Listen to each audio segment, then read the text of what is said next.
একটা সময় ছিল যখন এই পুরো বিশ্বের রাজনৈতিক ক্ষমতা আমাদের হাতে ছিল।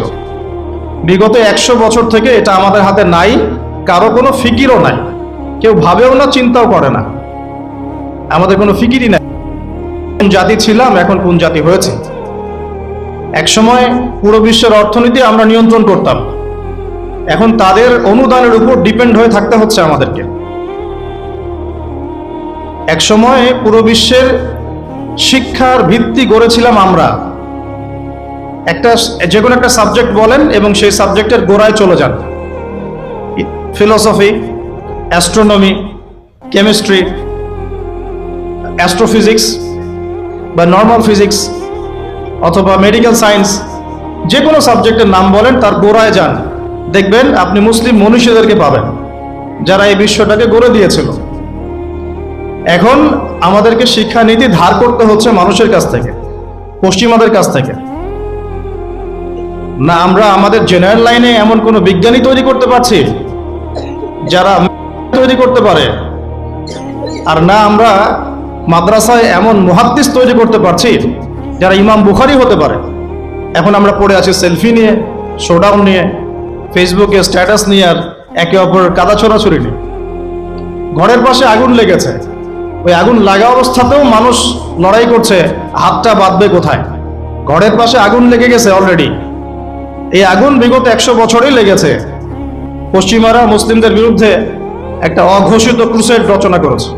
কখনো অর্থনৈতিকভাবে অবরোধ আরোপ করে, কখনো বাণিজ্যের উপরে চাপ দেয়, কখনো ইনফ্লেশন দেয়, টাকার মান কমে যায়, কখনো সুদের জালে আবদ্ধ করে, কখনো মুসলিম ভাইকে লাগিয়ে দেয়। আর আমরা এগুলোর নাম দিয়ে দিই ডেমোক্রেসি, ডেমোক্রেটিক সিস্টেম, আমরা নাম দিয়ে দিই, কিন্তু মুসলিম ভাই করে। আমার কথা একদম স্পষ্ট এবং ক্লিয়ার। আল্লাহর নবী সাল্লাল্লাহু আলাইহি ওয়াসাল্লাম বলেছেন, কোন নবী যাকে আপনাকে কবরে দেখানো হবে, আমাকে কবরে দেখানো হবে, তিনি বলেছেন, মান রাআ মিনকুম মুনকারান, তোমাদের মধ্যে যে কেউ যদি মুনকার কোনো কাজ দেখে, অন্যায় গর্হিত কিছু দেখে, ফালইউগাইয়ির, সে যেন অবশ্যই এটাকে প্রতিহত করে, বিয়াদিহি, তার হাত দিয়ে, যদি সামর্থ্য থাকে তার হাত দিয়ে যেন প্রতিহত করে। এটা আমাদের নাই, যাদের কাছে সুপ্রিম অথরিটি তাদের কাছে আছে। সে যদি তার দায়িত্ব পালন না করে, আল্লাহ পাক তাকে ধরবেন। ওমান লাম ইয়াস্তাতি, যে ব্যক্তি হাত দিয়ে প্রতিহত করার ক্ষমতা রাখে না, ফালইউগাইয়ির বিলিসানিহি, তাহলে সে যেন তার লিসান বা জবান দিয়ে এটা প্রতিহত করে, প্রতিবাদ করে। অন্তত এতটুকু আলেম ওলামাদের আছে, উস্তাজ বক্তা দাঈদের আছে, তারা এটা করতে পারে। 3, ওয়াইল্লাম ইয়াস্তাতি, যদি কেউ মুখ দিয়েও প্রতিবাদ করতে না পারে, ফালইউগাইয়ির বিকলবিহি, অথবা সে যেন মনে মনে এটাকে ঘৃণা করে। ওয়াযালিকা আদআফু মিনাল ঈমান, এটা হচ্ছে ঈমানের সবচেয়ে নিচু স্তর, এর নিচে ঈমানের কোনো স্তর বাকি নাই। এই হাদিসটা সামনে রাখলে চলমান বিশ্বের এই বিষয়গুলো নিয়ে কথা তো আমাদেরকে বলতে হবেই।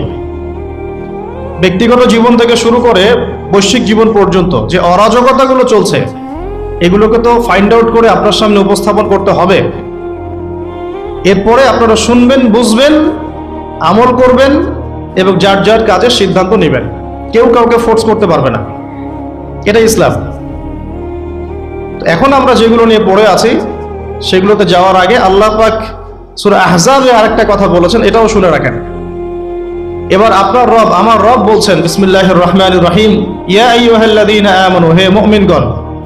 আল্লাহ আমাদেরকে বলছেন, হে মুমিনগণ, ইত্তাকুল্লাহ, তোমরা আল্লাহকে ভয় করো, আল্লাহকে ভয় করো। ওয়া কুলু কাওলান সাদীদা, স্পষ্ট করে সরাসরি সোজা কথা বলো, এত ডানে বামে না, এত পেঁচগোছ না, স্পষ্ট করে হক আর বাতিলকে স্পষ্টকারী সত্য কথা বলো, সোজাসুজি কথা বলো বা সরাসরি কথা বলো। কাওলান সাদীদা, স্পষ্ট করে সোজা কথা বলো, তাহলে কি হবে? ওয়াকুলু কাওলান সাদীদা ইউসলিহ লাকুম আ'মালাকুম ওয়া ইয়াগফির লাকুম যুনুবাকুম, তোমরা দুটো বেনিফিট পাবে। একটা হচ্ছে ইউসলিহ লাকুম আ'মালাকুম, আল্লাহ পাক তোমাদের আমল সব সংশোধন করে দিবেন, সব কাজগুলো আল্লাহ পাক গুছিয়ে দিবেন। ওয়া ইয়াগফির লাকুম যুনুবাকুম, তোমাদের সবার গুনাহ আল্লাহ মাফ করে দিবেন। ওয়া মান ইউতিইল্লাহ ওয়া রাসূলাহ, যে ব্যক্তি আল্লাহর আনুগত্য করে এবং তার রাসূলের আনুগত্য করে ফাকাদ ফাযা ফাওজান আযীমা, এই ব্যক্তি সফল হলো।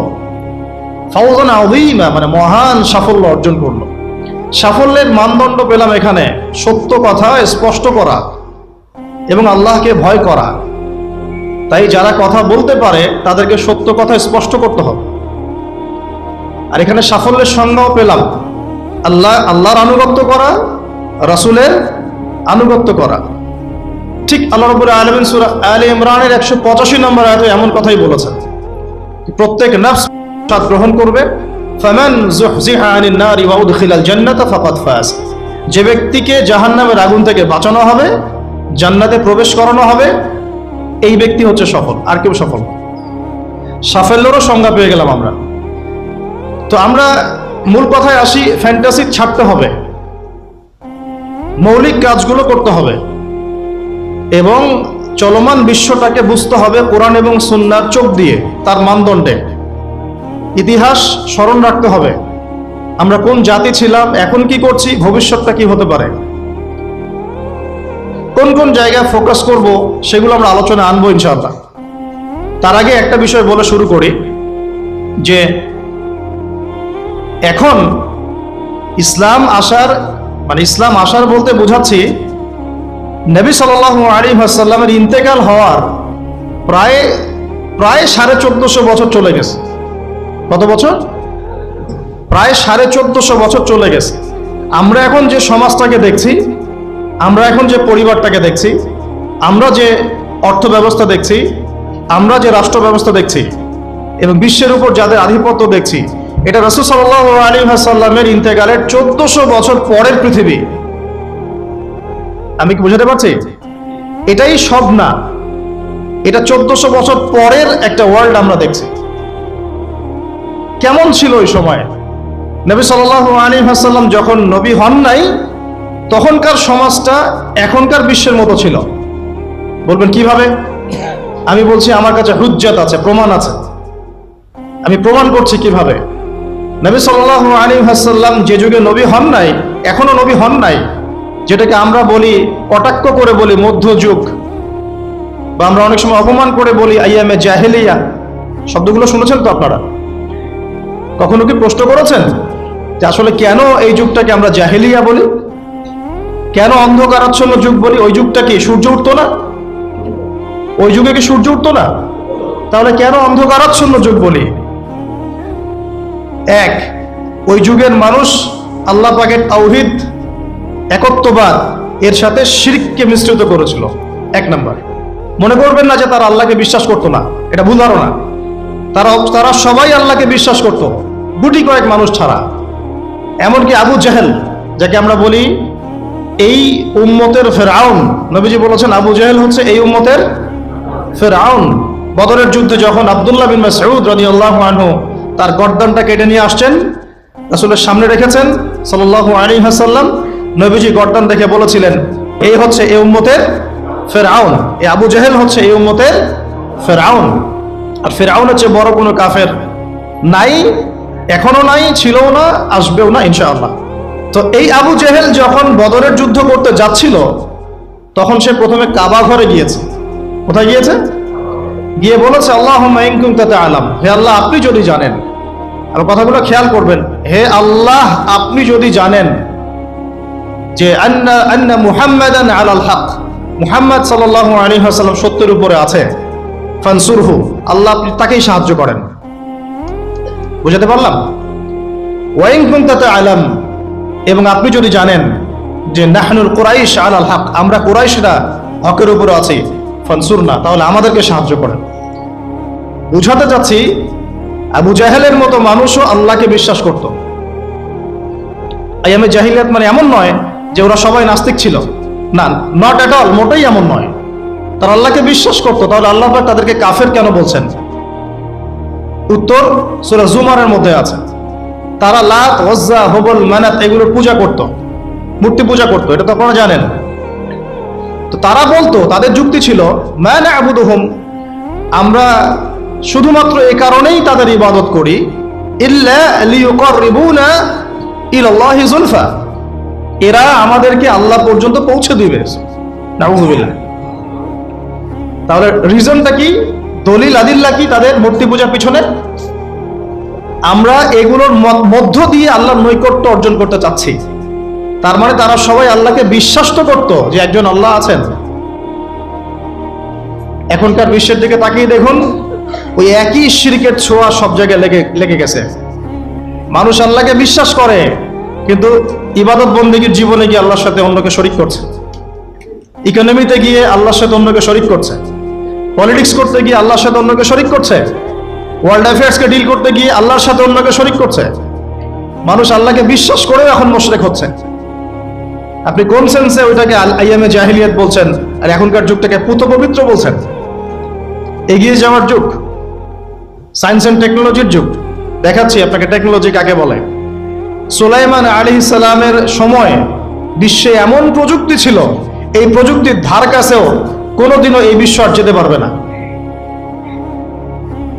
আমি আমার হ্যাডসেট নিচ থেকে কথা বলছি না, এগুলোর দলিল আছে সূরা সাবার মধ্যে, সূরা নামলের মধ্যে, অন্য অনেক জায়গায়, যে আল্লাহ রাব্বুল আলামিন সুলাইমান আলাইহিস সালামকে এমন রাজত্ব দিয়েছিলেন, এমন সুপ্রিম অথরিটি, ক্ষমতা, পাওয়ার, টেকনোলজি পৃথিবীতে কখনো ছিলও না, কিয়ামত পর্যন্ত আসবেও না।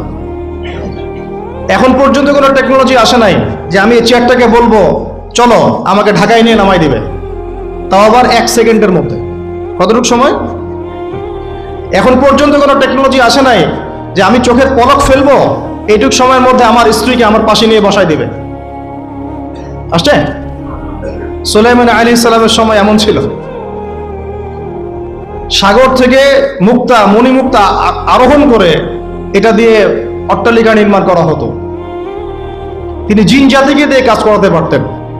তিনি যাচ্ছেন রাস্তায়, পিঁপড়াটা গল্প করছে, এই সবাই গর্তে ঢুকো, সুলাইমান আসলে তোমাদেরকে পিষে ফেলবে, আর তিনি মুচকি মুচকি হাসছেন, পাখির ভাষাও বুঝতে পারছেন, পিঁপড়ার ভাষাও বুঝতে পারছেন। তার বাবা দাউদ আলাইহিস সালাম জাবুর তেলাওয়াত করছেন, এই সাগরের মাছ সব কাছে চলে আসছে জাবুর শোনার জন্য। এমন প্রযুক্তি আপনি এখনো বের করতে পেরেছেন? সভ্যতার যে বড়াইটা আমরা করি, এটা একটা কেবর, অহংকার। এটা কি আল্লাহ পাক এর জন্য বলেছেন, আমি কত কওমকে এর আগে ধ্বংস করেছি, কত যে কওমকে আমি ধ্বংস করেছি। ফাসিরু ফিল আরদি ফানজুরু কাইফা কানা আকিবাতুল মুকাদ্দিবিন। তোমরা এই জমিনে বিচরণ করতে থাকো, দেখো যারা আল্লাহকে অস্বীকার করেছিল তাদের কি পরিণতি হয়েছে। তো আমরা এখন যেটাকে নিয়ে দাবি করি, এটা সর্বোচ্চ স্তর নয় প্রযুক্তির। তো যে জায়গা থেকে এখানে চলে আসলাম, যে কোথায় ছিলাম আমরা? এই জামানাতেও আমরা শিরক করছি, কিন্তু আল্লাহকেও বিশ্বাস করছি। প্রত্যেকটা সেক্টরে শিরক হচ্ছে। ডিটেলস বলার মতো জায়গাও এটা না, এবং এত সময় আমার হাতে নাই। আমি খালি সেক্টরগুলো বলে দিই। 1, এডুকেশন সেক্টর, শিক্ষা সেক্টর, এখানে শিরকের উপর শিরক হচ্ছে। আপনি যদি বিচক্ষণ হয়ে থাকেন, স্টাডি করেন, পড়াশোনা করেন, একটা অনেস্ট মন রাখেন, আগে সৎ একটা মন রাখেন। ডানে গেলে ডানে যাব, বামে গেলে বামে যাব, আমি নিউট্রাল থাকবো, আমি কোনো পক্ষ আগে নিব না, আমি যাচাই বাছাই করে দেখবো কথাটা সত্য না মিথ্যা। শিক্ষা ক্ষেত্রে শিরকের উপর শিরক হচ্ছে, শিরকের উপর শিরক। আজকে থেকে 25 বছর 30 বছর আগে যতটা শিরক ছিল না, এখন তার চেয়ে বেশি শিরক চলে আসছে।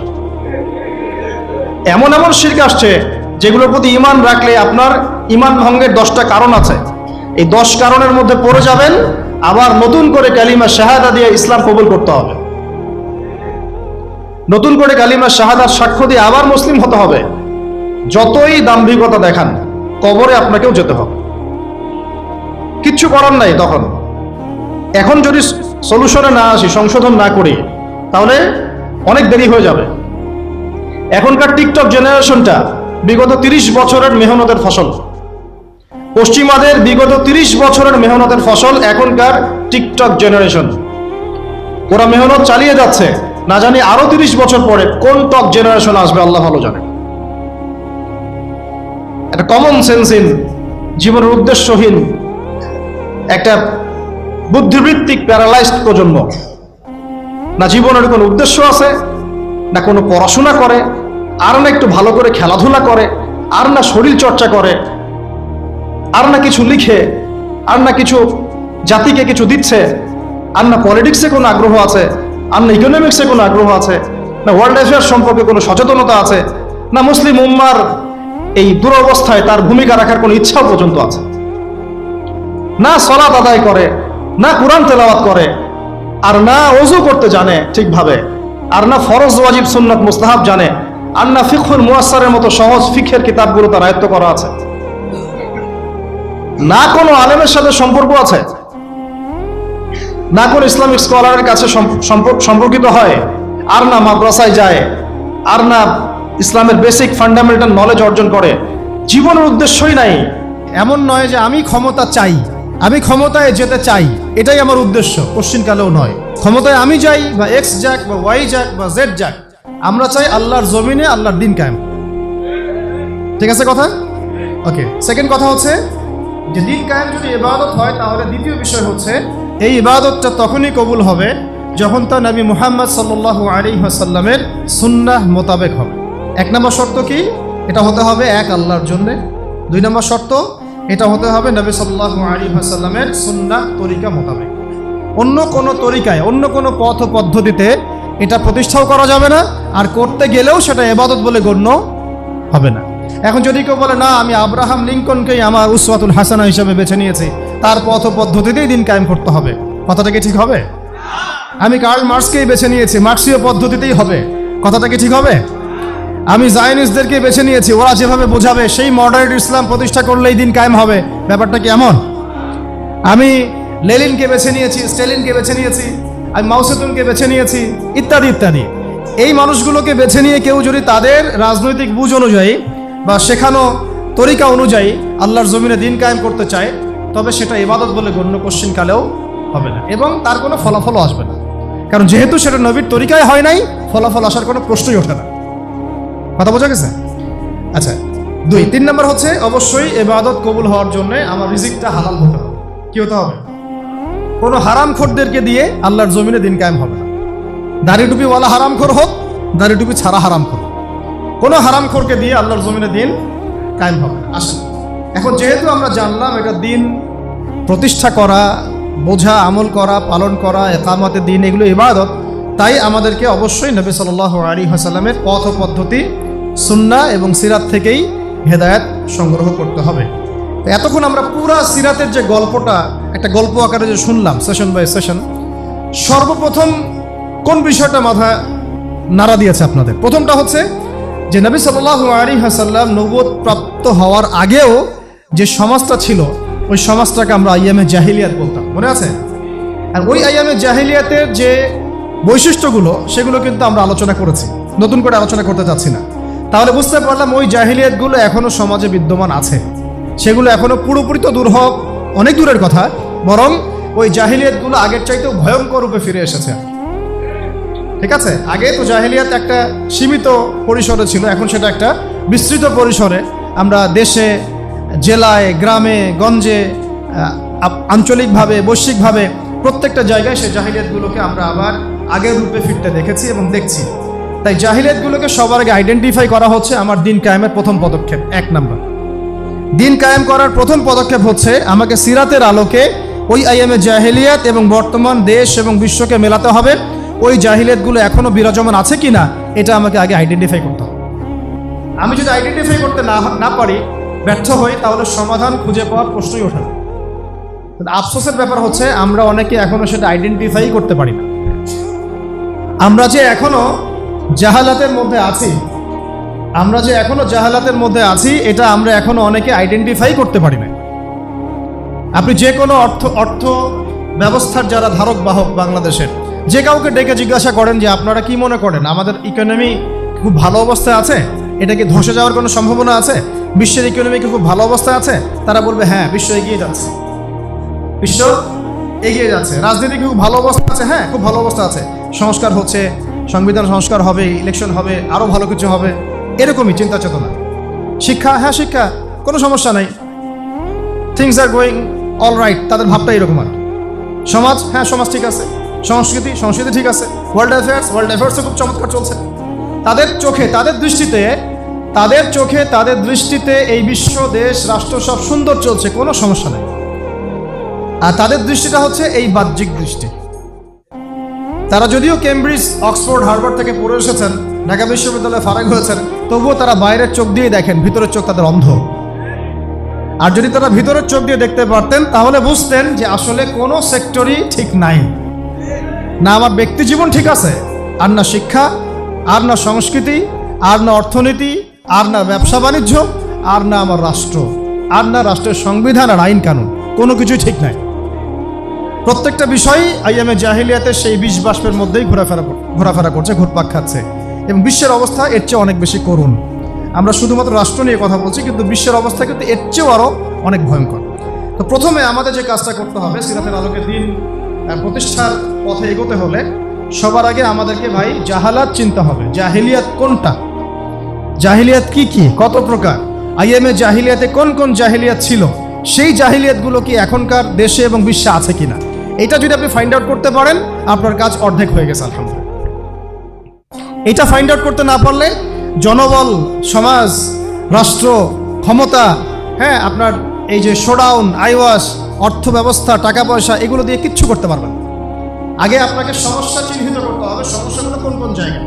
আসলেই কি রাসূল সাল্লাল্লাহু আলাইহি ওয়াসাল্লামের সেই মানে আইয়ামে জাহিলিয়াত যেটাকে আমরা বলছি, তিনি আসার আগের কথা বলছি, ওই জাহালাতগুলো কি এখনও বর্তমান বিশ্বে আছে কিনা, এটা আইডেন্টিফাই করাটা হচ্ছে আমাদের প্রথম চ্যালেঞ্জ এবং প্রথম কাজ। আল্লাহ পাক আমাদেরকে করার তৌফিক দান করেন। দ্বিতীয় বিষয়টা হচ্ছে, খেয়াল করে দেখুন সিরাতের আলোকে, যখন এটা স্পষ্ট হয়ে গেছে যে একটা সমাজ জাহেলি, একটা সমাজ অন্ধকারাচ্ছন্ন, তখন আল্লাহ রাব্বুল আলামিন সেই সমাজটাকে সংস্কার করার জন্যে তার পক্ষ থেকে একজন রাসূল পাঠিয়েছেন। অ্যাজ এ টিচার একজন রাসূল পাঠিয়েছেন, এবং তার কাছে আল্লাহ রাব্বুল আলামিন আল্লাহর পক্ষ থেকে তার কিতাব কোরআন এবং সুন্নাহ নাজিল করেছেন। মানে সমাজ সংস্কার করতে হলে, আল্লাহর জমিন থেকে জাহালাত দূর করতে হলে, দিন প্রতিষ্ঠা করতে হলে, ব্যক্তি থেকে নিয়ে রাষ্ট্র পর্যন্ত, আগে আমার একটা জ্ঞানের উৎস লাগবে। একটা কি লাগবে? জ্ঞানের উৎস লাগবে। জাহালাত মানে অন্ধকার, অন্ধকার দূর করতে হলে আমাকে আলো লাগবে।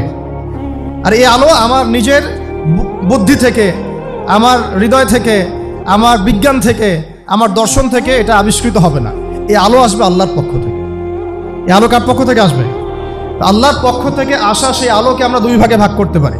একে তো আমাদের নবী সাল্লাল্লাহু আলাইহি ওয়াসাল্লাম নিজেই সেই আলো, সুবহানাল্লাহ, এবং তার উপরে এসেছে আল্লাহ পাকের পক্ষ থেকে আল কোরআনুল কারীম এবং নবীর সুন্নাহ।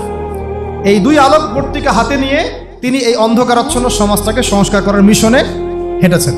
প্রথম শুরু হয়েছে ইকরা বিসমি রাব্বিকাল্লাযী খালাক, পড়ুন আপনার রবের নামে যিনি আপনাকে সৃষ্টি করেছেন। তারপরে এসেছে ইয়া আইয়ুহাল মুদ্দাসসির, হে কম্বল আবৃত রাসূল, কুম ফাআনযির, আপনি উঠুন সতর্ক করুন। মানে আগে এসেছে পড়াশোনা করার কথা।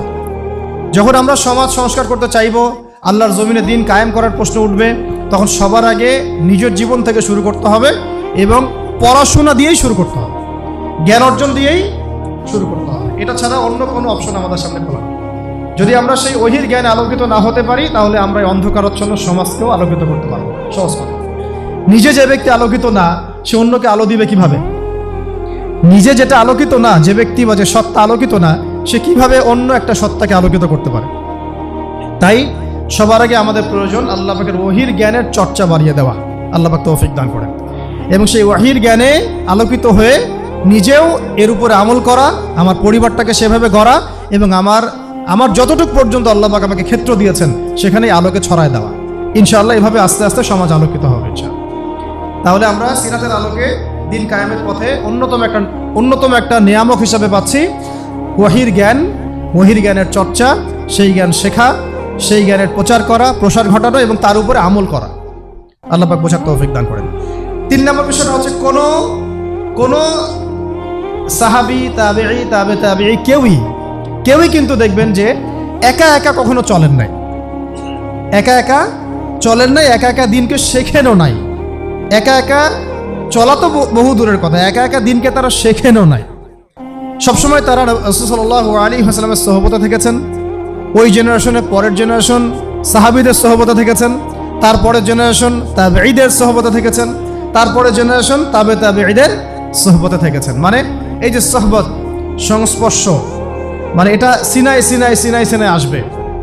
আল্লাহ রাব্বুল আলামিন তার নবীর উপরে পাঠিয়েছেন ওহির জ্ঞান, সেটা নিয়ে এসেছেন একজন মালাক ফেরেশতা জিবরাইল আলাইহিস সালাম। তিনি তাকে জড়িয়ে ধরেছেন, সিনাই সম্পর্ক মনে আছে? জড়িয়ে ধরেছেন, ছেড়ে দিয়েছেন, মনে আছে কি? সিনাই সিনাই সম্পর্ক, পড়েন, ইকরা, আপনি পড়ুন, মা আনা বিকারি, আমি তো পড়তে জানি না। আবার চেপে ধরা হলো, ইকরা, পড়ুন, মা আনা বিকারি, আমি তো পড়তে জানি না। হৃদয়ের সম্পর্ক খেয়াল করেছেন কি? তারপরে তিনি পড়তে পারলেন, ইকরা বিসমি রাব্বিকাল্লাযী খালাক। তো একজন টিচার লাগে, কি লাগে? টিচার লাগে। আমরা এখন এটাকে বলি একজন ওলামায়ে কেরামদের মধ্যে মুহাক্কিক, বরেণ্য আলেম, মুরব্বী আপনার সাথে আপনার মাথার উপরে থাকতে হবে, নিসবত থাকতে হবে। এভাবেই সিনাই সিনাই সিনাই এই জ্ঞানটাকে শিখতে হয়, আমল করতে হয়, এবং এর উপরে প্রচার প্রসার, দাওয়াত, তাজকিয়া সবকিছু এর সাথে রিলেটেড। আল্লাহ পাক আমাদের সবাইকে যেন এরকম বরেণ্য উস্তাদ দান করে না। 3 নম্বর এটা বিষয় যে একা একা আমার চলা যাবে না, আমাকে ঐক্যবদ্ধ থাকতে হবে, এবং আমার মাথার উপরে অবশ্যই বরেণ্য আলেমদের একটা ছায়া থাকতে হবে। অন্তত একজন মুরব্বী আলেম মাথার উপরে রাখা অবশ্যই জরুরি। আল্লাহ পাক তৌফিক দান করে না। 4 নম্বর বিষয়টা খেয়াল করে দেখুন, আমি জাস্ট পয়েন্ট আকারে শেষ করতেছি। 4 নম্বর বিষয়টা হচ্ছে ওয়াহির জ্ঞানের শিক্ষা পেয়ে সাহাবায়ে কেরাম কি আগেই দাওয়াতের কাজ শুরু করেছেন, না নিজেরা আগে শিখেছেন, আমল করেছেন? কেউ কি আমল করার আগেই দাওয়াতের কাজ শুরু করেছিলেন কিনা? তাহলে আমরা বুঝতে পারলাম যে দাওয়াতের কাজ করার আগে আমার নিজের উপরে দিনটাকে কায়েম করতে হবে। এখন এটা সত্য যে একসাথে তো আমি আর সবগুলো আমল করতে পারবো না, পারবো না। অন্তত ফরজ, ওয়াজিব এগুলো যখন আমার আদায় হয়ে যাবে, তখন আমি দিনের দাওয়াতের ক্ষেত্রে মনোনিবেশ করবো ইনশাআল্লাহ। এবং এমন বিষয়ের দাওয়াত আমি দিব না যে বিষয়ে আমার কোনো জ্ঞান নাই। আর যে বিষয়গুলো ইখতিলাফপূর্ণ, মতবিরোধপূর্ণ, সেই বিষয়গুলোকে আমি দাওয়াতের মূল এজেন্ডা বানাবো না। দাওয়াতের মূল এজেন্ডা ইখতিলাফি বিষয়গুলো হবে না। দাওয়াতের মূল এজেন্ডা হবে মৌলিক বিষয়গুলো, যেমন ইসলাম, ঈমান, সালাত, সওম, যাকাত, হালাল, হারাম, জায়েজ, নাজায়েজ, এইগুলো হবে আমার দাওয়াতের মূল বিষয়। আকীদাগত বিষয় হোক, আমলগত বিষয় হোক, বা ফিকহি বিষয় হোক, আমি আগে মূল বিষয়গুলো দাওয়াত দিব, তারপরে আমি আসবো গভীরে ইনশাআল্লাহ। আল্লাহ পাক তৌফিক দান করেন। ওকে, তো এটা হলো চতুর্থ বিষয়টা। বুঝলাম যে আগে নিজেদেরকে আমলের উপর থাকতে হবে, তারপরে আমরা ইনশাআল্লাহ অন্যকে দাওয়াতের ব্যাপারটাই বেশি জোর দিব। পঞ্চম বিষয় হচ্ছে, খেয়াল করে দেখুন, প্রথম 3টা বছর, কত বছর? প্রথম 3টা বছর নবী সাল্লাল্লাহু আলাইহি ওয়াসাল্লাম গোপনে গোপনে দিনের দাওয়াত দিয়েছে। আর আমরা কিন্তু এখন গোপন দাওয়াতটাকে অনেকে দাওয়াতই মনে করি না। আমাকে আগে জানাতে হবে, আমাকে আগে দেখাতে হবে, আমাকে আগে ভিডিওতে আসতে হবে, আমাকে জাতিকে মানে লাইভে এসে বলতে হবে। আমরা গোপনীয়তা রক্ষা করাটাকে সুন্নাহ মনে করি না অনেকে। নবী সাল্লাল্লাহু আলাইহি ওয়াসাল্লাম প্রথম 3টা বছর গোপনে গোপনে ইসলামের দাওয়াত দিয়েছেন। তাহলে বুঝতে পারলাম যে গোপনে দাওয়াত দেওয়াটাও কি এক প্রকার একটা সুন্নাহ। এবং এই গোপন দাওয়াতের মধ্য দিয়ে যে মানুষগুলো দাওয়াত কবুল করেন, তারা কিন্তু আবু বকর সিদ্দিক হন, তারা কিন্তু ওমর ইবনে খাত্তাব হন, হামজা রাদিয়াল্লাহু আনহু হন, তারপর আব্দুল বিন মাসউদ রাদিয়াল্লাহু আনহু হন। ওই সময়ের গোপন দাওয়াতে কারা ইসলাম কবুল করেছেন? এই মানুষগুলো, আবু বকর রাদিয়াল্লাহু আনহু, ওমর ইবনে খাত্তাব, উসমান বিন আফফান, তালহা বিন উবাইদুল্লাহ, আব্দুর রহমান বিন আউফ, সাঈদ বিন আবি ওয়াক্কাস, আব্দুল্লাহ বিন মাসউদ, বেলাল বিন রাবাহ, এর যত সাহাবী আছে দেখছেন, যারা বদরে, উহুদে, খন্দকে একদম সীসা ঢালা প্রাচীরের মতো নবী সাল্লাল্লাহু আলাইহি ওয়াসাল্লামের পাশে দাঁড়িয়েছিলেন, তারা কিন্তু ইসলাম কবুল করেছেন সেই গোপন দাওয়াতের সময়। তাই আমাদেরকে লৌকিকতা থেকে বের হয়ে আসতে হবে। আল্লাহর জমিনে দিন কায়েম করতে চাইলে কিছু কিছু ক্ষেত্রে অবশ্যই গোপনীয়তার দরকার আছে, না নাই? আছে। সব যদি আমরা জানাই দেই, তাহলে তো আমাদের গোপনীয়তা, প্রাইভেসি বলে কিছু থাকে না, আর তখন তো আমরা বিপদে পরিবেশ। তাই গোপন দাওয়াতের ব্যাপারটাতেও মাথায় একটু জোর দেওয়া। আল্লাহ পাক আমাদেরকে তৌফিক দান করেন। 5 নম্বর হচ্ছে, কয়টা বললাম? 5 না 4? এটা 5 হয়ে গেছে। 6 নম্বর হচ্ছে, দেখেন, গোপনে দাওয়াত দেওয়ার পরে যখন ওমর, হামজা রাদিয়াল্লাহু আনহুমা, তাদের মতো কিছু সাহাবী ইসলাম কবুল করলেন, তখন ইসলামের শক্তি বেড়ে গেল। মানে ওমর রাদিয়াল্লাহু আনহু মানে হচ্ছে তিনি একাই 100 জন কাফেরের বিপক্ষে যথেষ্ট। হামজা রাদিয়াল্লাহু আনহু মানে একাই তিনি 100 কাফেরের এগেনস্টে যথেষ্ট। এবং তাদের শুধু শারীরিক শক্তি ছিল এমন না, তাদের অর্থনৈতিক শক্তিও ছিল এবং সামাজিক রাজনৈতিক শক্তিও ছিল। তারা যখন একটা কথা বলতেন, পুরা কওম সেই কথা বিশ্বাস করতো, মানত। এই বনু আদি, তোমরা এই কাজটা করো, বনু আদি চুপচাপ সেই কাজ করবে, কোনো কথা বলবে না। এই বনু আব্দুল মুত্তালিব, তোমরা এই কাজ করো, আমার ভাতিজাকে সাপোর্ট দাও, বনু আব্দুল মুত্তালিব সেইভাবে সাপোর্ট দিবে, নড়াচড়া করবে। তার মানে বুঝতে পারলাম, এইরকম শক্তিশালী কিছু মানুষ যখন আমাদের দাওয়াতের মধ্য দিয়ে আল্লাহর দ্বীনে দীক্ষিত হবে, তখন দাওয়াতটা হবে একদম উন্মুক্ত, প্রকাশ্য, বেগবান। এইরকম মানুষগুলো যখন সিরাতের আদলে নবী সাল্লাল্লাহু আলাইহি ওয়াসাল্লামের দাওয়াতে ইসলামে এসেছেন, তখন থেকে দাওয়াতটা একদম বেগবান হয়েছে, প্রকাশ্য রূপ লাভ করেছে। এখন আমাদের জন্য সুবিধা, এটা আল্লাহ পাকের রহমত যে বাংলার জমিনে প্রকাশ্য দাওয়াত বহু আগে থেকেই শুরু হয়ে গেছে। এটা বহু আগে থেকে, শত শত বছর থেকে আমরা প্রকাশ্য দাওয়াতের অবস্থাতে আছি। আমরা এখানে গোপন দাওয়াতের অবস্থায় নাই।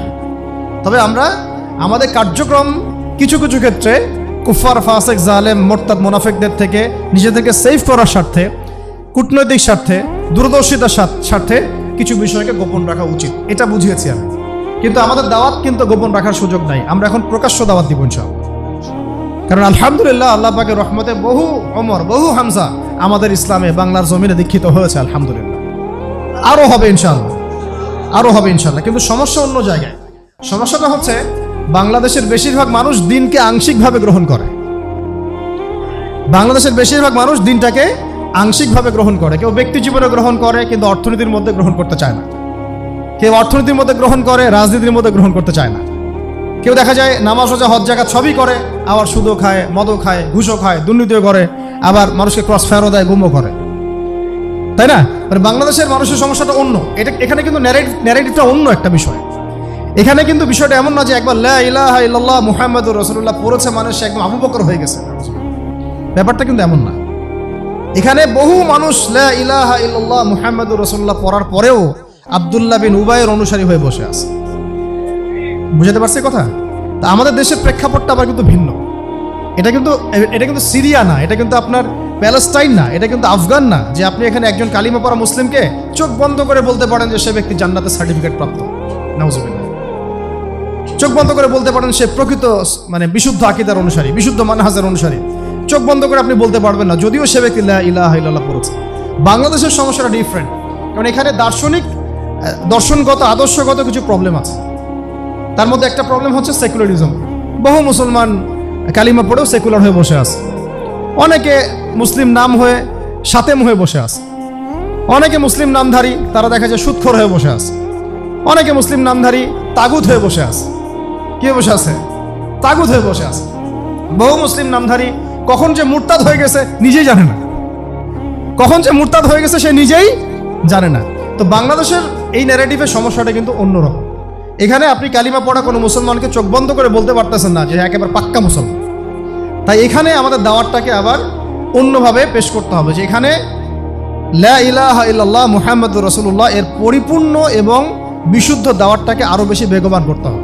এরপরে সমাজ আলাদা হয়ে যাবে কাফেরদের শিবিরে, মুনাফিকদের শিবিরে, মুসলিমদের শিবিরে।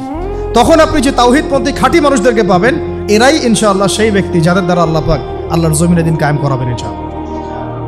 বুঝতে পারছি কথা কি? এখানে কিন্তু একটু ডিফারেন্ট একটা ইস্যু আছে। এটা অনেকে আমরা বুঝি না। আমরা মনে করি যে ওই ভাই তো নামাজ পড়ে, সমস্যা কোথায়? ওই ভাই তো দেখি আমার সাথে মিছিল করলো, সমস্যা কোথায়? সমস্যা অন্য জায়গায়। সমস্যা হচ্ছে আকীদাগত সমস্যা, মানহাজগত সমস্যা এবং দিন কায়েমের পদ্ধতি নিয়ে সমস্যা। সমস্যা হচ্ছে ইসলামকে পূর্ণাঙ্গ হিসেবে সে গ্রহণ করছে নাকি আংশিক হিসেবে গ্রহণ করে, এটা নিয়ে সমস্যা। সমস্যা হচ্ছে সে কি মুসলিম হয়েও সেকুলার, মুসলিম হয়েও ডেমোক্রেটিক, মুসলিম হয়ে কি কমিউনিস্ট, মুসলিম হয়ে কি ন্যাশনালিস্ট, এইগুলো নিয়ে সমস্যা। তা আমাদেরকে একদম পাক্কা মুসলমান হইতে হবে। মানে আমাদের সামনে আছে আল কোরআন, আমাদের সামনে আছে নবীর সুন্নাহ, আমাদের সামনে আছে রাসূলুল্লাহ সাল্লাল্লাহু আলাইহি ওয়াসাল্লামের সিরাত এবং সাহাবীদের উসওয়া এবং মানহাজ। এর বাইরে আমরা কিছু নিচ্ছি না ইনশাআল্লাহ। এর সাথে যা মিলবে তা নিব, যা মিলবে না তা নিব না, খালাস। এর সাথে যা মিলবে তা নিব, যা মিলবে না নিব তো নাই, ছুঁড়ে ডাস্টবিনে ফেলে দিব। এই হলো একটা সমস্যা। তো আমাদেরকে এভাবে দাওয়াতটাকে বেগবান করতে হবে। প্রকৃত ইসলামের পূর্ণাঙ্গ দাওয়াত, দুটো শব্দ শুনে যান, প্রকৃত ইসলামের পূর্ণাঙ্গ দাওয়াত, এইটাকে বেগবান করতে হবে। আল্লাহ পাক তৌফিক দান করেন। এবং ইনশাআল্লাহ এই দাওয়াত যখন বেগবান হবে তখন বহু হামজা এবং ওমর ইসলামে দীক্ষিত তো হবেই, পাশাপাশি সাহাবীদের মতো আমাদের উপর নির্যাতন নিপীড়নও আসবে। কথা বুঝতে পারছেন? এটাও সিরাত থেকে শিখলাম। সাহাবায়ে কেরাম যখন প্রকাশ্যে দাওয়াত দেওয়া শুরু করেছেন তখন তো ইসলাম নিয়ে এত মতভেদ নাই, আছে? তখন তো ইসলাম বলতে কেউ মুরজি আকীদা বুঝতেছে না, খারেজি আকীদা বুঝতেছে না, শিয়াইজম বুঝতেছে না। ওখানে তো মুতাজিলা ফেরকা নাই, ওখানে তো কাদিয়ানির ফিতনা নাই, ওখানে তো ইসলামী মুসলিমের ফিতনা নাই, ওখানে তো গণতন্ত্র নাই, ওখানে তো ডেমোক্রেসি, আপনার সেকুলারিজম নাই, কমিউনিজম নাই, জাতীয়তাবাদ নাই, আছে এগুলা? মক্কায় কি এগুলো ছিল?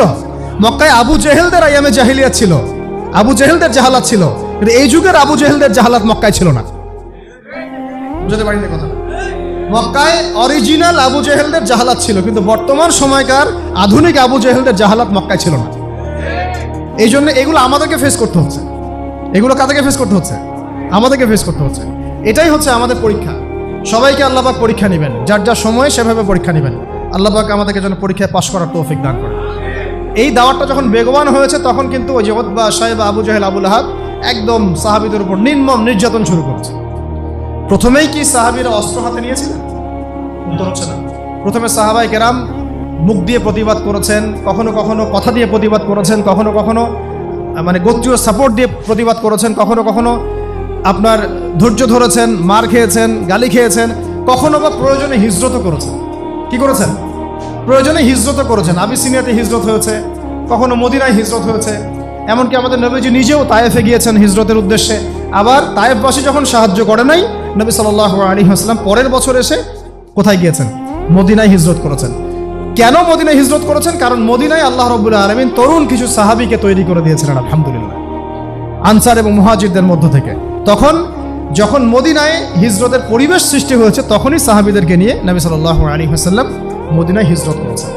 তো দিনের ইকামতের ক্ষেত্রে যদি হিজরতের প্রশ্ন আসে, সেইটাও আমাদের মাথায় রাখতে হবে, সেটা মাথায় রাখতে হবে। যদি দেখা যায় বাংলার জমিনে কাজ করতে করতে করতে করতে কিচ্ছুই করতে পারতেছেন না, ঘুরে ফিরে সেই রাম আর সেই বাম, সেই প্রগতিশীল, সেই সুশীল, সেই এক বোতলের মদ আরেক বোতলে, আরেক বোতলের মদ আরেক বোতলে, সেই ঘুরে ফিরে তাগুত, সেই কাফের, সেই মোরতাদ, তখন কি করবেন? তখন আপনি কি করবেন? তো তখন দেখলেন যে আচ্ছা, এর চাইতে না হয় ওই জায়গাটা অনেক বেশি সেফ অ্যান্ড সাউন্ড এবং সিকিউর, যেখানে আমি পূর্ণাঙ্গ স্বাধীনভাবে দিন পালন করতে পারবো, তো ওইটা বেটার চয়েস। ওইটা হবে কি একটা বেটার চয়েস। কিন্তু আমরা যেটা বলি যে আমরা ততক্ষণ পর্যন্ত লড়বো যতক্ষণ পর্যন্ত না এই জমিনে দিন কায়েম করছি। কারণ অন্য জায়গায় যে ভাইরা আছেন সেই ভাইরা তাদের মতো করে কাজ করে যাচ্ছেন। তাদের কিন্তু আমাদেরকে প্রয়োজন নাই, তাদের কিন্তু আমাদেরকে প্রয়োজন আসলে নাই। তারা কিন্তু তাদের জায়গায় ঠিকই কাজ করছেন।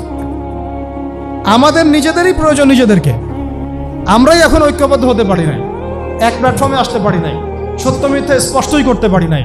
আমরা এখন পর্যন্ত হক বাতিলের সাথে এই লড়াইয়ে আমরা এখনো সামনের কাতারে আসতেই পারি নাই। নিজের অবস্থান স্পষ্ট করতে পারি নাই, নিজের আকীদা স্পষ্ট করতে পারি নাই, আমাদের মানহাজ স্পষ্ট করতে পারি নাই, দিন কায়েমের রূপরেখা স্পষ্ট করতে পারি নাই। আমরা কি চাই সেটাই জনগণকে বোঝাতে পারি নাই কেউ। তো যারা কাজ করা তারা তো করছে। দিনে একজন ভাই যদি শহীদ হন, তিনি তো সবচেয়ে বড় সফল, তিনি চলে গেছেন জান্নাত ইনশাআল্লাহ। কথা হচ্ছে আমি আমার অঞ্চলে কি করছি, কথা হচ্ছে কি আমি বা আমরা আমাদের অঞ্চলে দিন কায়েমের জন্য কি করছি, আমাদের কর্মসূচি কি, আমাদের পদক্ষেপ কি, আসলে কি করছি আমরা, নাকি সব ভার্চুয়ালি করছি, হাওয়ায় হাওয়ায় করছি, আসলে বাস্তবে তেমন কোনো ইম্প্যাক্ট নাই। আসলে বিষয়টা কোনটা, এইগুলো নিয়ে আমাদেরকে ভাবতে হবে। আল্লাহ পাক আমাদের সবাইকে সিরাতের আলোকে আমাদের জমিনে কাজ করার তৌফিক দান করেন। এরপরও তো বললাম সাহাবীরা হিজরত করেছেন। যদি দেখেন যে কোনোভাবেই কোনো কিছু হচ্ছে না, তো আপনার কাছে অনেক অপশন আছে, যদি সেই সুযোগ থাকে। এখন তো জাতীয়তাবাদের বেড়াজালে এমনভাবে বিশ্বকে মানে অক্টোপাসের মতো চেপে ধরা হয়েছে যে আপনি চাইলে একটা মুসলিম কান্ট্রিতে যেতেও পারবেন না। পারবেন? কত প্রসেসিং, তখন তো উল্টা নিজের কাঁধে বিপদ ডেকে নিয়ে আসবেন আপনি। নিজের উপকার করতে গিয়ে মানুষেরই ক্ষতি করে ফেলবেন আপনি, এমনও হইতে পারে। আল্লাহ না করুন। কথা হচ্ছে আমরা সিচুয়েশন বুঝে, অবস্থা বুঝে পদক্ষেপ নেব ইনশাআল্লাহ। তবে এই দাওয়ার ব্যাপারটা কখনোই থেমে থাকবে না, দাওয়ার ব্যাপারটা কখনো থেমে থাকবে না। যা হোক হয়ে যাক, দাওয়াত চলতে থাকবে ইনশাআল্লাহ। এবং দাওয়াত যদি পূর্ণাঙ্গ হয় এবং পরিপূর্ণ হয়, তাহলে কি আসবে? সাহাবায়ে কেরামদের মতো বাধা বিপত্তি আমাদের উপরে আসতে পারে। যদি এসে যায় সেক্ষেত্রে আমাদেরকে সবর করতে হবে, কখনো কখনো হিকমা অবলম্বন করতে হবে, কিন্তু মাঠে টিকে থাকতে হবে, মাঠে টিকে থাকতে হবে। আল্লাহ পাক আমাদেরকে টিকে থাকার তৌফিক দান করুন। এরপরে খেয়াল করে দেখেন সিরাতের আলোকে সাহাবায়ে কেরাম এক পর্যায়ে চলে গেলেন কোথায়? মদিনায়। কোথায়? তার মানে কোনো অবস্থাতেই যখন মক্কায় টিকতে পারলেন না তারা, বাধ্য হয়ে তারা কোথায় চলে গেলেন? কার নির্দেশে? আল্লাহর নির্দেশে। কেন গেলেন? কারণ মদিনায় কিছু তরুণ সাহাবী আওস ও খাজরাজ গোত্রে তারা ইসলাম কবুল করেছেন। সুবহানাল্লাহ। প্রথম দফায় 6 জন, তারপর 12 জন, তারপর 75 জন। কতজন? এবং এই 75 জন কিন্তু ভাই যেমন তেমন মানুষ ছিলেন না। এই 75 জন ছিলেন তৎকালীন সময়ে ওই অঞ্চলের, অর্থাৎ ওই মদিনার ইয়াসরিবের, মদিনার নাম কি ছিল? ইয়াসরিবের সবচেয়ে প্রভাবশালী পরিবারগুলোর মধ্যে অন্যতম। সাদ বিন মুয়াজ রাদিয়াল্লাহু আনহুর এক কথায় অনেক কিছু হতো। তারা কিন্তু যেমন তেমন ব্যক্তি ছিলেন না, XYZ ছিলেন না, তারা ছিলেন প্রভাবশালী ব্যক্তিত্ব। প্রভাবশালী ব্যক্তিত্ব। ধরেন মালয়েশিয়া একটা গভর্নমেন্ট আছে, ধরেন মালয়েশিয়ার গভর্নমেন্টের কি প্রভাব নাই? তিনি যদি বলেন যে আমরা বাংলাদেশ থেকে 100 জন দায়ীকে এখানে সিকিউরিটি একটা জায়গা দিব, পারেন কি না? তিনি কি পারেন কি না? তো এই কথাটা কি আমি বলতে পারবো? কারণ আমার সেই যোগ্যতা, সেই ক্ষমতা নাই। সাদ বিন মুআজ রাদিয়াল্লাহু আনহু ছিলেন ওই রকম একজন মানুষ, যিনি এভাবে বলতে পারতেন, ইয়া রাসূলুল্লাহ, আপনি আপনার সাহাবীদেরকে নিয়ে আমাদের অঞ্চলে চলে আসেন, কি হয় আমরা দেখবো ইনশাআল্লাহ। এইভাবে কি আপনাকে বলার মতো মানুষ কি আছে কিনা ডানে বামে? আপনার নিজের ঘরের মধ্যেই তো নাই, নিজের ঘরেই তো নাই। কয়জন আপনাকে এভাবে মানে অভয় দিবে যে হ্যাঁ ইসলামের প্রকৃত বাণী প্রচার করো, আমি তোমার সাথে আছি? কার কলিজা আছে? কতজনের কলিজা আছে? কথা হচ্ছে এই।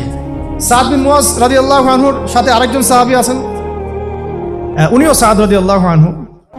তো ওই সাদ রাদিয়াল্লাহু আনহু ছিলেন আরেকটা গোত্রের সর্দার। তো এরকম বহু বরেণ্য সাহাবী, মুসআব বিন উমাইর রাদিয়াল্লাহু আনহু যখন হিজরত করে গিয়েছেন, তখন এই সাহাবীরা তাকে প্রোটেকশন দিয়েছেন, নিরাপত্তা দিয়েছেন, এবং তিনি নির্দ্বিধায় মদিনায় দাওয়াতের কাজ করতে পেরেছেন। তখনই কিন্তু 75টা ফ্যামিলি ইসলাম কবুল করেছে। সুবহানাল্লাহ। এইরকম অনেক সাহাবী আনসারদের মধ্যে, মুহাজিরদের মধ্যে। কথা হচ্ছে যে হিজরত করতে পারলাম কখন? যখন আমরা দেখলাম একটা অঞ্চলের মাশাআল্লাহ বরেণ্য মানুষগণ, যাদেরকে ওই সমাজে মান্য করা হয়, তারা ইসলাম কবুল করেছেন। এই মুনাফিক মার্কা ইসলাম না, প্রকৃত ইসলাম। এবং তারা এমনভাবে দিন কবুল করেছেন, তারা আল্লাহ রসুলের হাতে বায়াত করেছেন যে আপনি আপনার সাহাবীদেরকে এখানে চলে আসেন, আমরা আপনাকে এবং আপনার সাহাবীদেরকে সেইভাবে নিরাপত্তা দিব যেইভাবে আমরা আমাদের সন্তান, আমাদের স্ত্রীদেরকে নিরাপত্তা দিই। বিনিময়ে আমরা কি পাবো ইয়া রাসূলুল্লাহ? নবীজি বললেন যে আল জান্নাহ, তোমরা জান্নাত পাবে। কিভাবে? জান্নাত পাবে। সেখানে হিজরত হলো। হিজরত হওয়া মানে হচ্ছে মদিনায়, দেখেন অনেক কথা বলে, মদিনায় কিন্তু মুসলিমরা সত্যিকার অর্থে সংখ্যাগরিষ্ঠ ছিল না কখনো। অনেকে মনে করেন যে মদিনায় মনে হয় আমরা সংখ্যাগরিষ্ঠ ছিলাম, কথাটা কিন্তু পরিপূর্ণ সঠিক নয়। মদিনায় ইহুদিদের 3টা বড় বড় গোত্র থাকতো। একটা বনু কোরাইজা, অনেক সংখ্যায় তারা। বনু কাইনুকা, এরাও অনেক সংখ্যায়। বনু নাজির, এরাও সংখ্যায় অনেক। বাংলাদেশে কি 3টা ইহুদি গোত্র আছে এখনো? আছে কি? নাই। সৌভাগ্য, আল্লাহ পাকের শুকরিয়া আদায় করেন যে বাংলাদেশে ইহুদি নাই, আলহামদুলিল্লাহ। তবে ভিতরে কি হচ্ছে আমরা তো জানি না। ভিতরে কি হচ্ছে আমরা জানি না, কিন্তু বাহ্যিকভাবে যেটা দৃশ্যমান সেটা কথা বলছি। ওখানে মদিনায় নবী সাল্লাল্লাহু আলাইহি ওয়াসাল্লাম হিজরত করে গিয়েছেন সাহাবীদেরকে নিয়ে। ওখানে দেখছেন বনু কোরাইজা, বনু কাইনুকা, বনু নাজির, 3টা বড় বড় গোত্র। পাশে আছে খায়বারে আবার একটা বড় ইহুদি গোত্র, 4টা গোত্র বড় বড়। আবার মদিনায় আছে আব্দুল্লাহ বিন উবাইয়ের অনুসারীরা, মুনাফিক, মুখে ইসলাম কবুল করেছে, মন থেকে করে নাই। ওদের শত্রুতা নবী সাল্লাল্লাহু আলাইহি ওয়াসাল্লামের সাথে, কারণ আব্দুল্লাহ বিন উবাইকে ওই আওস ও খাজরাজ তারা মিলে মদিনার প্রধান বানাতে চেয়েছিল। নবী সাল্লাল্লাহু আলাইহি ওয়াসাল্লাম যখন সেখানে হিজরত করে গিয়েছেন, তখন তিনি হয়ে গেছেন অল ইন অল, একচ্ছত্র অধিকারী। এই কারণে তার হিংসা, এই জালান থেকে সে মুখে ইসলাম কবুল করলো, মন থেকে কখনো ইসলাম কবুল করে নাই। সে একা ছিল না, তার অনুসারী ছিল। ঠিক আমাদের সমাজের মুনাফিকরা কি একা অনুসারী আছে? তাহলে দেখেন মদিনার অবস্থা দেখেন, ওখানে ইহুদিরাও ছিল, মুনাফিকরাও ছিল, আবার কিছু পৌত্তলিকও ছিল। এরকম একটা অবস্থায় শুধু 2টা কম, আওস এবং খাজরাজ, তারা ইসলাম কবুল করেছিলেন। ব্যাস, আমাদের আর কিচ্ছু দরকার হয় নাই। এই বায়াতে নবী সাল্লাল্লাহু আলাইহি ওয়াসাল্লাম হয়ে গেলেন মদিনার অঘোষিত এবং অঘোষিতই, ঘোষণা ছাড়াই তিনি রাষ্ট্রপ্রধান। সুবহানাল্লাহ। কারণ তিনি তো নবী তিনি যখন আমার নবী, তিনি আমার নেতা, তিনি আমার রোল মডেল, তিনি আমার আদর্শ, তিনি আমার উসওয়া, তাহলে যদি রাষ্ট্র কায়েম করি তাহলে নেতা কে হবে? আমার নবী হবে। আর কে হবে? সাল্লাল্লাহু আলাইহি ওয়াসাল্লাম। আর কেউ হবে? সাল্লাল্লাহু আলাইহি ওয়াসাল্লাম। তো এখন নবী সাল্লাল্লাহু আলাইহি ওয়াসাল্লাম হলেন রাষ্ট্রপ্রধান। তার মানে আমাদের নবীজি নিজেও রাষ্ট্র কায়েম করেছেন, প্রমাণ হলো। তার রাষ্ট্রের মধ্যে অমুসলিমরা ছিল কি না? ছিল। তাদের অধিকার নষ্ট করা হয়েছে। এই রাষ্ট্রের মধ্যে আমরা কি সংখ্যাগরিষ্ঠ ছিলাম, নাকি ধরা যায় সমান? ধরা যায় কি সমান? একদম সংখ্যাগরিষ্ঠ নই আমরা, ওদের অনেক গোত্র আছে। তবুও আমাদের যে আদর্শ, আমাদের যে আকীদা, আমাদের যে দিন, সেটাকেই সবচেয়ে প্রাধান্য দেওয়া হয়েছে। আমরা কি ওখানে ধর্ম যার উৎসব সবার করেছিলাম? বলেন, আমরা কি ওখানে ইহুদিদের ওই প্যাগোডা গিয়েছি, খ্রিস্টানদের গির্জাতেও গিয়েছি, হিন্দুদের মানে ওই পৌত্তলিকদের পূজাতেও গিয়েছিলাম? আমরা সহ অবস্থান করেছি শান্তিপূর্ণ, কেউ কারো ধর্মে দীক্ষিত হই নাই, কেউ কারো আদর্শে দীক্ষিত হয় না। বরং মদিনা সনদ করা হয়েছিল, ওই সনদে তারা সিগনেচার করেছিল আমাদের সাথে সহ অবস্থান করবে। পরে একটার পর একটা সনদ তারা ভঙ্গ করেছে, এরপর তাদেরকে বের করে দেওয়া হয়েছে। মদিনা রাষ্ট্রের ফাংশনটা বোঝা এখন খুব বেশি জরুরি, কারণ বর্তমান যে রাষ্ট্র নিয়ে কথাগুলো হচ্ছে কেউই কিন্তু মূল জায়গায় হাত দিচ্ছেন না। সবাই বলছেন এটা সংস্কার করা দরকার, এইটা সংস্কার করা দরকার, আমাদের সামনে এই পদক্ষেপ নেওয়া যেতে পারে, ওইটা নেওয়া যেতে পারে, কিন্তু আপনি সর্বকালের সর্বশ্রেষ্ঠ মহামানব মুহাম্মদুর রাসূলুল্লাহ সাল্লাল্লাহু আলাইহি ওয়াসাল্লামের নিজের হাতে গড়া মদিনা রাষ্ট্রের ফাংশনটা আপনি কিন্তু নিচ্ছেন না, বরং আপনি তাকে মূল্যায়নও করছেন না। ওই রাষ্ট্রের যে ফাংশন, এর চেয়ে বড় কোনো ফাংশন বিশ্ববাসী দেখে নাই, এমন শান্তির রাষ্ট্র কখনো বিশ্ববাসী দেখে নাই। ওর উপর দাঁড়িয়ে দীর্ঘ 1250 বছর আমরা বিশ্ব শাসন করেছি। কত বছর? 1250 বছর। ওই রাষ্ট্র কাঠামোর উপর দাঁড়িয়ে উমর রাদিয়াল্লাহু আনহুর সেই 10 বছরের খেলাফত চলে গিয়েছে। কেউ এগুলো নিয়ে কথা বলছেন না, কারণ এগুলো নিয়ে কথা বলতে হলে কয়েকটা জায়গায় তাদেরকে আত্মসমর্পণ করতে হবে, যে আত্মসমর্পণটা তারা করতে চাইবেন না। কেন করতে চাইবেন না? আব্বু মাইন্ড করবে। কেন করতে চাইবেন না? আচ্ছা, কথা হচ্ছে আত্মসমর্পণ কোথায় করতে হবে? আল্লাহ নবী দেখেন, বুঝেন, আল্লাহ নবী সাল্লাল্লাহু আলাইহি ওয়াসাল্লাম ইহুদিদের সাথে রাষ্ট্রে ছিলেন, পৌত্তলিকদের সাথে ছিলেন, এখানে মুনাফিকদের সাথে ছিলেন, কিন্তু ওই রাষ্ট্রটা কি মানব রচিত তন্ত্রমন্ত্র আইন দিয়ে চলেছিল নাকি আল্লাহর ওহী দিয়ে চলেছে? ভালো করে বুঝে বলেন। ওই মদিনা রাষ্ট্র কি মানব রচিত তন্ত্র মন্ত্র বা সংবিধান দিয়ে চলেছে নাকি আল্লাহর ওহী কুরআন এবং হাদিস দিয়ে চলেছে? এই জায়গায় কি বাংলাদেশের 90% বেশি বলে ফেললাম, কম বলে ফেললাম, 99.99% যারা রাজনীতি করে তারা কি মানবে? আমাকে বলেন। যত সেকুলার আছে, ডেমোক্রেটিক আছে, এই যে সমাজতন্ত্রের মানুষ আছেন, তারপর রাম বাম সুশীল প্রগতিশীল আছেন, এবং আমাদের এই যে ধর্মনিরপেক্ষ মানুষগুলো আছেন, পাশাপাশি জাতীয়তাবাদী মানুষগুলো আছেন, আপনারা কি একটা বিষয় মানবেন যে বাংলাদেশটা আল্লাহর কালাম কোরআন এবং তার নবীর সুন্নাহ দিয়ে চলুক?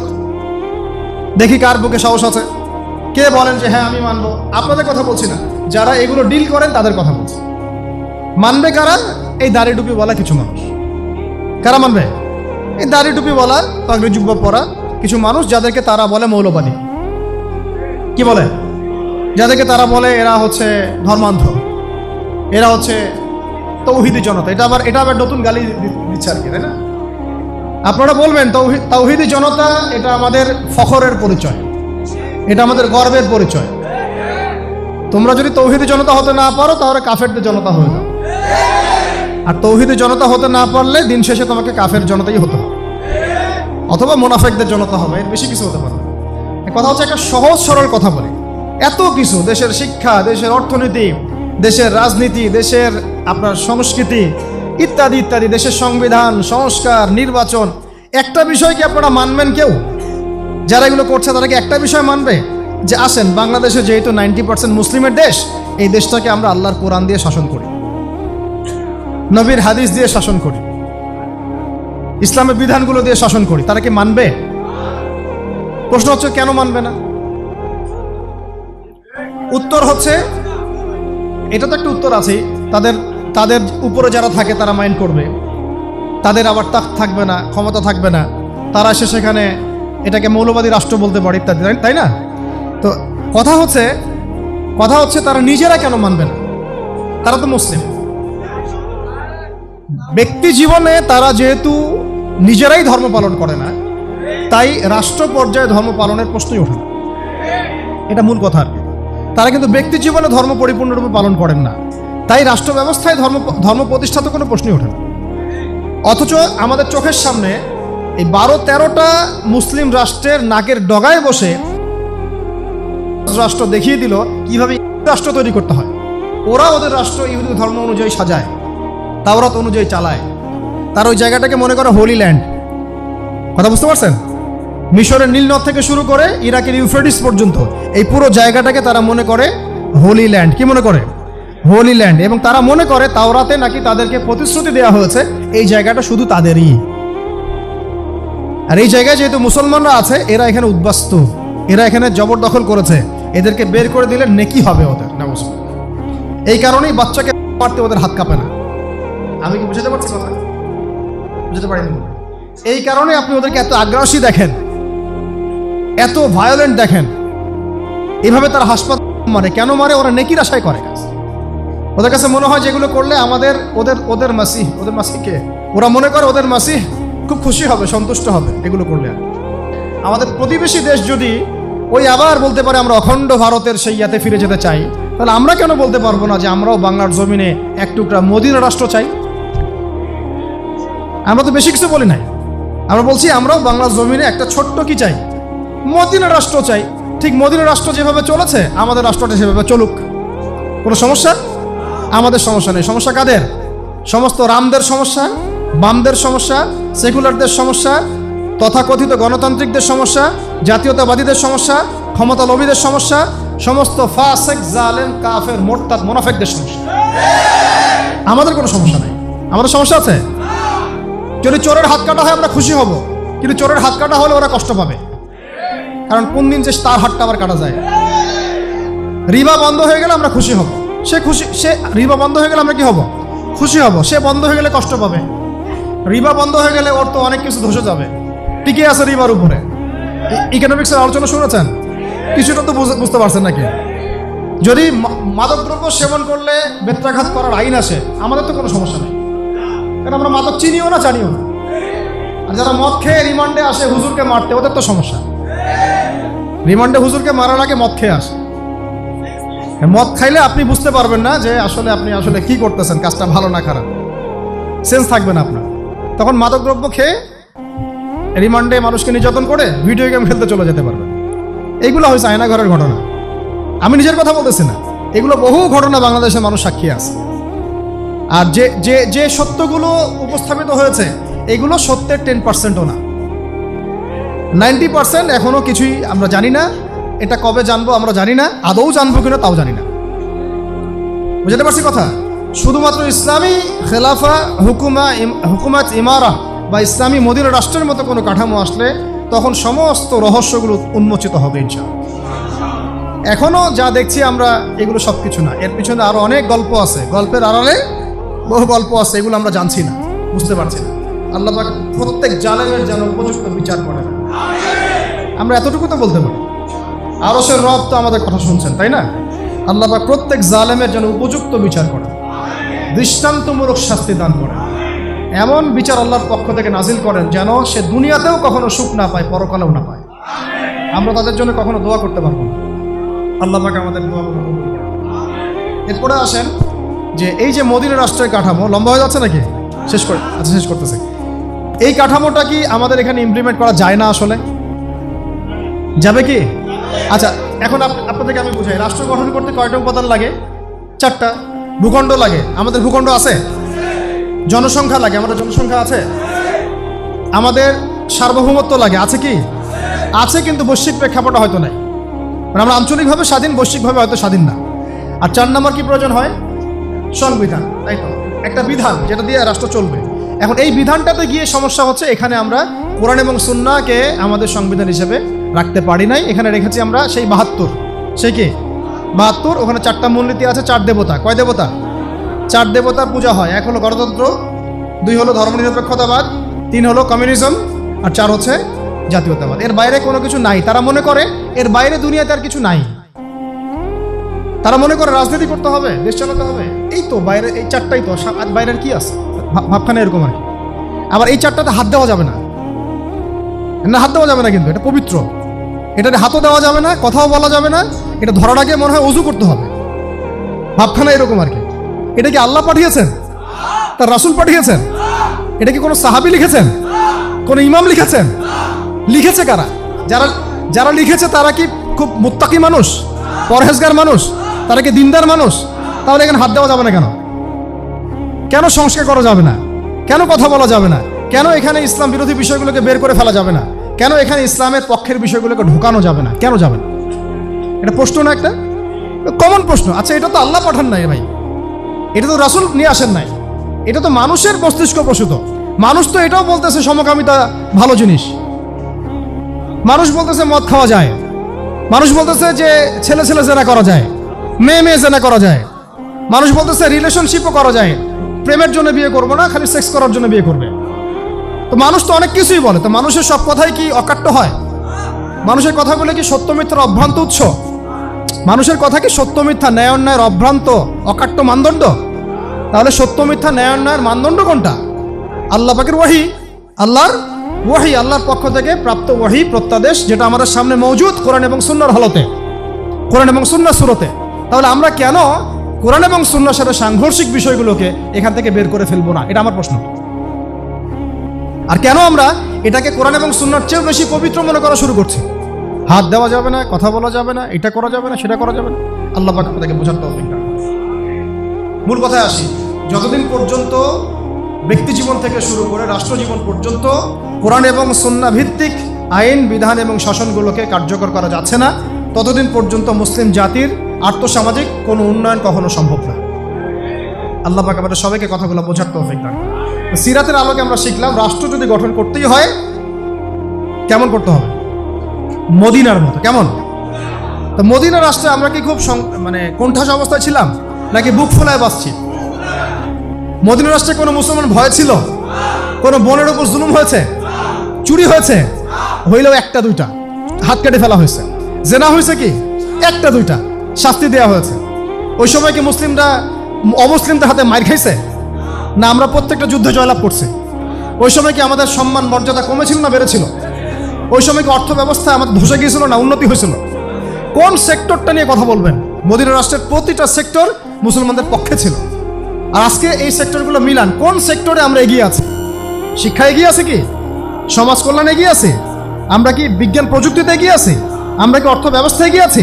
আমরা কি ক্ষমতার দিক থেকে বিশ্বের অন্য রাষ্ট্রকে ডমিনেট করতে পারছি? আমরা আসলে কোন দিক দিয়ে এগিয়ে আছি? কোন দিক দিয়ে এগিয়ে আছি? এক্স্যাক্টলি আমরা শুধু এগিয়ে আছি দুর্নীতির দিক দিয়ে, খেয়ানতের দিক থেকে, জুলুমের দিক থেকে, ব্যভিচারের দিক থেকে, ধর্ষণের দিক থেকে, খুনের দিক থেকে, গুমের দিক থেকে, ক্রসফায়ারের দিক থেকে, এগুলো দিয়ে আমরা এগিয়ে আসি। এগিয়েটা আমরা আসি কোন দিক থেকে? তো আল্লাহ পাক আমাদেরকে কথাগুলো বোঝার তৌফিক দান করে। এরপরে আমরা আর কোনো প্রকার এই নতুন বোতলে পুরাতন মদ খাইতে চাই না। আমরা চাই আল্লাহ পাকের জমিনে আল্লাহর দিন যেন পরিপূর্ণ বাস্তবায়িত হয়। এটার জন্য আপনাদের অনেক ভূমিকা আছে। ভূমিকাগুলো হচ্ছে, দেখেন, এই রাষ্ট্রটা আসমান থেকে নাজিল হয় নাই, ওই সাহাবীরা গড়েছেন। নবী সাল্লাল্লাহু আলাইহি ওয়াসাল্লামের সাথে থেকে সাহাবায়ে কেরাম কি করেছেন? গড়েছেন। তো এটা মানুষকেই করতে হবে, আমাদেরকেই করতে হবে, গড়তে হবে। গড়ার জন্যে আগের ধাপগুলো তো বললাম, পড়াশোনা, আপনার জাহালাতগুলোকে শেষ। তো আমাদের করণীয়গুলো হচ্ছে যে আল্লাহ পাকের জমিনে দিন কায়েম করতে হলে আমাদেরকেও সাহাবীওয়ালা জিন্দেগি যাপন করতে হবে। আমাদেরকে এই যুগের আবু বকর, ওমর, ওসমান, আলী হতে হবে। আদারওয়াইজ আমাদের দ্বারা মদিনা রাষ্ট্র কায়েম হবে না। এরপরে দেখেন, মদিনা রাষ্ট্র কায়েম হওয়ার পরে মক্কা বিজয় হয়েছিল না? মদিনা থেকে মক্কা বিজয়, এই যে পুরো রাস্তাটা মদিনা থেকে মক্কা বিজয় মাত্র 8 বছর থেকে 9 বছরের ঘটনা।